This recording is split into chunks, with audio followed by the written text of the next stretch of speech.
हमारा ये सेशन है importance of vitamins.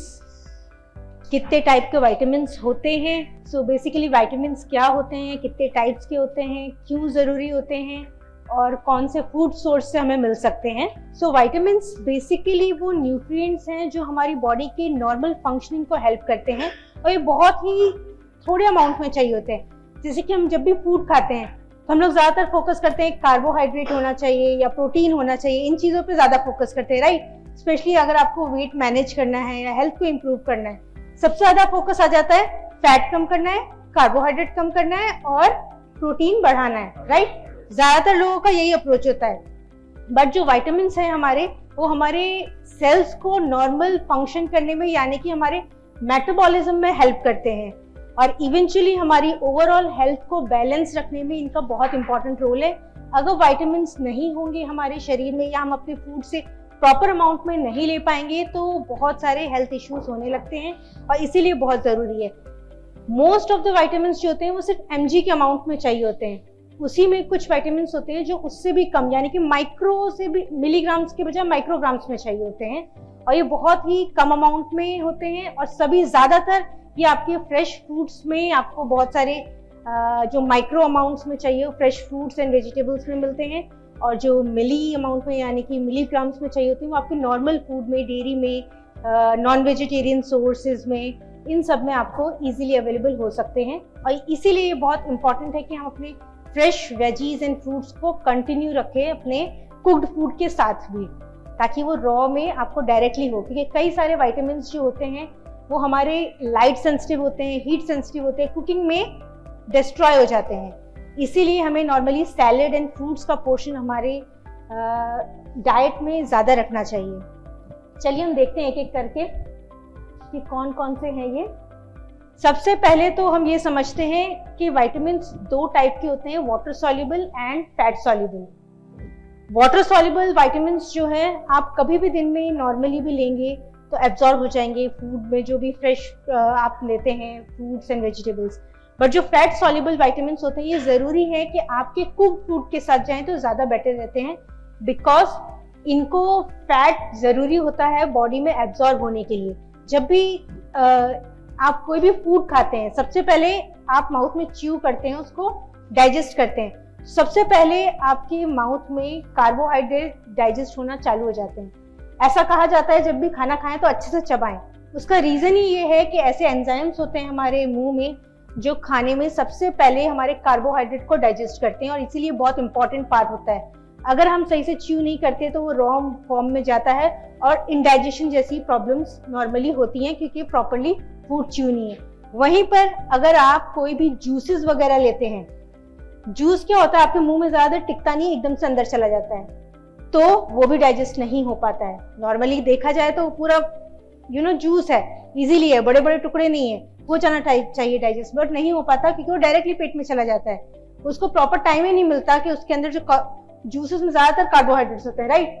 Normally fruit juices लेते हैं या वेजिटेबल जो भी जूस लेंगे वो प्रॉपरली डाइजेस्ट ही नहीं होता और इसीलिए कई बार आप बहुत ज़्यादा जूस पीते हैं तो भी इंडाइजेशन, एसिडिटी जैसी प्रॉब्लम नॉर्मली देखी गई है। That is one of the reason. So basically जब फूड आपके स्टमक में जाता है, स्टमक में जाके सबसे पहले जो पार्टिकल्स होते हैं वो ब्रेक डाउन होते हैं क्योंकि स्टमक की एसिडिटी बहुत हाई होती है।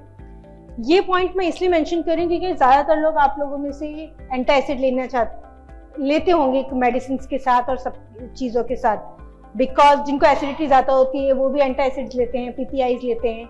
वो क्या करते हैं हमारी बॉडी में प्रॉपरली एसिड को रिलीज नहीं होने देते स्टमक में, जिसकी वजह से अगेन फूड प्रॉपरली डाइजेस्ट नहीं होता और छोटे छोटे पार्टिकल्स में ब्रेक नहीं होता।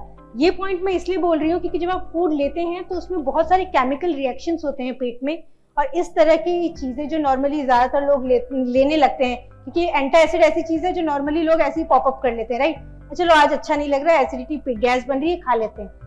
वो भी एक रीज़न है, आपको इंडाइजेशन होता है, आपका न्यूट्रिशन प्रॉपरली डाइजेस्ट नहीं होता, डाइजेस्ट नहीं होगा तो एब्जॉर्ब नहीं होगा और फिर दूसरे हेल्थ इश्यूज होंगे। सो यहाँ मैं इसलिए बता रही हूँ क्योंकि डाइजेस्ट होने के बाद जो वो एकदम फाइन पार्टिकल्स होते हैं फिर हमारे इंटेस्टाइन में मूव करते हैं जहाँ जाके सारे एब्जॉर्ब होते हैं और मेजर जो आपके प्रोटीन्स और फैट्स हैं सारे इंटेस्टाइन में जाके डाइजेस्ट होते हैं। और इसीलिए ये ज़रूरी है कि आपका लिवर भी हेल्दी रहे, ताकि वो प्रॉपरली जो सिक्रीशंस है वो सारे इंटेस्टाइन में सिक्रीट करता है, स्टमक में नहीं करता। तो इसीलिए लिवर को आपको हेल्दी रखना है ताकि प्रॉपरली बाइल जाए और सारे फैट्स को डाइजेस्ट करे, ताकि आपके फैट डाइजेस्ट हो और एब्जॉर्ब हो। क्योंकि फैट अगर प्रॉपरली डाइजेस्ट नहीं होंगे तो एक तो फैट जो है एक्सेसिव आपकी बॉडी में दूसरी जगह जाके जमने लगेगा। दूसरी बात यह है कि आपका जो फैट सॉल्युबल विटामिन्स है उसको फैट का पोर्शन इतना मिल ही नहीं पाएगा कि वो आपकी बॉडी में एब्जॉर्ब हो। सो इसीलिए ये स्टेप भी जरूरी है कि अपने विटामिन्स के साथ आप ऐसी भी चीजें लें जो आपके लिवर को भी हेल्दी रखे। आफ्टर दैट इंटेस्टाइन में जाके मेजर जो भी फैट सॉल्युबल विटामिन्स है वो एब्जॉर्ब होते हैं, और उसके बाद जब लार्ज इंटेस्टाइन में जाता है तो वाटर सॉल्युबल विटामिन ज्यादा वहाँ एब्जॉर्ब होते हैं, क्योंकि वहाँ वाटर पोर्शन ज्यादा एब्जॉर्ब होता है। तो ये पूरा प्रोसेस है आपके फूड की जर्नी का, आपके प्लेट से लेके पूरा बॉडी में एब्जॉर्ब होने तक का। अब चलिए हम वापस आते हैं हमारे विटामिन्स में। जो विटामिन्स हैं बेसिकली हमारा सी और बी कॉम्प्लेक्स विटामिन जो होता है वो सारा वाटर सॉल्युबल होता है, और ये आप काफी एक्सेस अमाउंट में भी लेते हैं, बट ले सकते हैं क्योंकि जितना बॉडी को रिक्वायर्ड होता है उतना एब्जॉर्ब होता है, बाकी सिक्रीट हो जाता है। सो सबसे पहला आपका आता है विटामिन ए। विटामिन ए जो है वो बेसिकली आपकी आईसाइट के लिए सबसे इंपॉर्टेंट रोल प्ले करता है। इसका मेन फंक्शन जो है वो आपकी रेटिना जो होता है आईज में, जिसमें इमेज बनती है पूरी दुनिया की, उसको हेल्दी रखने में हेल्प करता है। सबसे इंपॉर्टेंट विटामिन ए की जब भी डेफिशिएंसी होती है तो सबसे पहले आईसाइट पे इफेक्ट पड़ता है। दूसरा, विटामिन ए आपकी स्किन की रीजनरेशन में भी हेल्प करता है। इवन आपके काफी सारे कॉस्मेटिक प्रोडक्ट्स है उसमें विटामिन ए डाला होता है ताकि सेल्स हेल्दी वे में डेवलप हो। सो विटामिन ए आपकी आईसाइट और साथ ही साथ आपकी स्किन दोनों के लिए ही बहुत इंपॉर्टेंट रोल प्ले करता है। इसके अलावा ये आपकी टीथ में, आपके बोन फॉर्मेशन में, इसमें भी इनडायरेक्टली हेल्प करता है। और इसका जो सबसे अच्छा सोर्स है, जैसा आप सभी लोग बोलेंगे, कैरेट स्पिनच जो सबसे पहले माइंड में आता है, बट फिश ऑयल्स भी इसके काफ़ी अच्छे सोर्स होते हैं विटामिन ए के। एग्स हो गया और मिल्क, इस तरह की कॉमन फूड्स हैं जिससे विटामिन ए आपको मिलता है। बट विटामिन ए की जो है आपको एमसीजी में चाहिए होता है, ये एमजी में नहीं, एमसीजी में ही इसकी काफ़ी अमाउंट इनफ होती है, यानी कि ये एक माइक्रोन्यूट्रिएंट है। बट इतना सा भी कई बार जब आप फूड कुक करते हैं तो डिस्ट्रॉय होने के चांसेस रहते हैं। सो इसीलिए मिल्क में, रॉ मिल्क में, एग में, इन सब चीज़ों में अच्छे से ही आता है। इवन फिश ऑयल जैसे कि ओमेगा है उसके साथ भी ये आपको जब एक्सट्रैक्ट होता है फिश ऑयल उसमें भी एडिशनली अपने आप आता है। सो विटामिन ए आपकी vision, skin, bone, reproduction and teeth formation के लिए काफ़ी इंपॉर्टेंट रोल प्ले करता है। कमिंग टू नेक्स्ट, अब बी कॉम्प्लेक्स की हम बात करें तो बी कॉम्प्लेक्स में हमारे काफ़ी सारे डिफरेंट विटामिन्स है, B1, 2, 3, 5, 6, 7, 9 एंड 12। सो इन सब के अपने ही रोल हैं, मगर जो मेजर रोल है बी कॉम्प्लेक्स का वो है आपके सेल्स की जो नॉर्मल फंक्शनिंग होती है, मेटाबोलाइज करने की, आपकी एनर्जी को, सबसे मेन इंपॉर्टेंट रोल इसका है। यानी कि जो आपने फूड, फैट, कार्बोहाइड्रेट, प्रोटीन्स गए हैं आपके शरीर में, वो जाना काफ़ी नहीं है, वो सेल्स में जाके अब प्रॉपर तरीके से एनर्जी भी रिलीज होनी चाहिए। तो उस एनर्जी को रिलीज करने का मेन इंपॉर्टेंट रोल होता है बी कॉम्प्लेक्स का।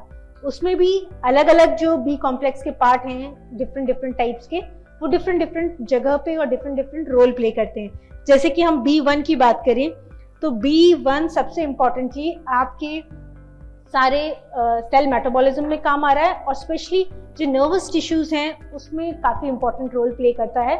और ओवरऑल जो ग्रोइंग फेज होता है उसमें सबसे ज़्यादा एनर्जी जो कन्वर्ट करने का काम है वो विटामिन B1 का होता है। और इसका सबसे कॉमन सोर्स है वो है सोया, जो कि आजकल ज़्यादातर लोग प्रिफर करने लगे हैं फॉर प्रोटीन सोर्स, बट सिर्फ प्रोटीन नहीं, उसमें B1 भी काफ़ी अच्छे अमाउंट में होता है। वाटरमेलन यानी कि फ्रूट्स, स्पेसिफिकली आपके जितने भी कलर फ्रूट्स होते हैं, यानी कि पर्पल ग्रेप्स हो गए और वाटरमेलन हो गया, पर्पल ग्रीन, इस टाइप के जो ग्रीन नहीं, पर्पल पिंक, इस टाइप के जो फ्रूट्स होते हैं उसमें B1 आपको, बी कॉम्प्लेक्स पूरा काफ़ी अच्छे अमाउंट में मिलता है। सो ये थे इसके सोर्स। नेक्स्ट है हमारा विटामिन B2। इसका नाम है राइबोफ्लेविन, पहले वाले का B1 का थायमिन था, इसका राइबोफ्लेविन है।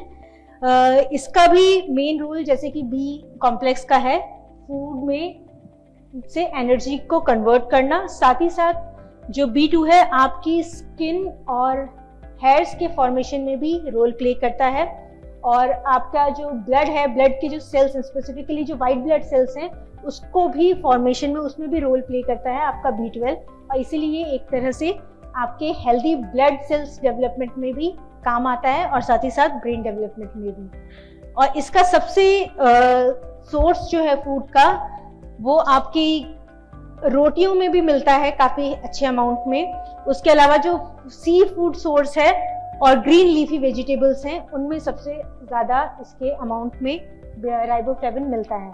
नेक्स्ट हम आएंगे B3 पे, जिसे बोलते हैं नियासिन या नियासिनामाइड। नियासिनामाइड नॉर्मली ज़्यादातर लोगों ने सुना होगा, क्योंकि ये आपकी कॉस्मेटिक इंडस्ट्री में भी बहुत फेमस विटामिन है, बिकॉज नियासिनामाइड अगेन आपकी स्किन को कॉम्प्लेक्शन को लाइट करने में, मेलानिन प्रोडक्शन को कम करने में हेल्प करता है।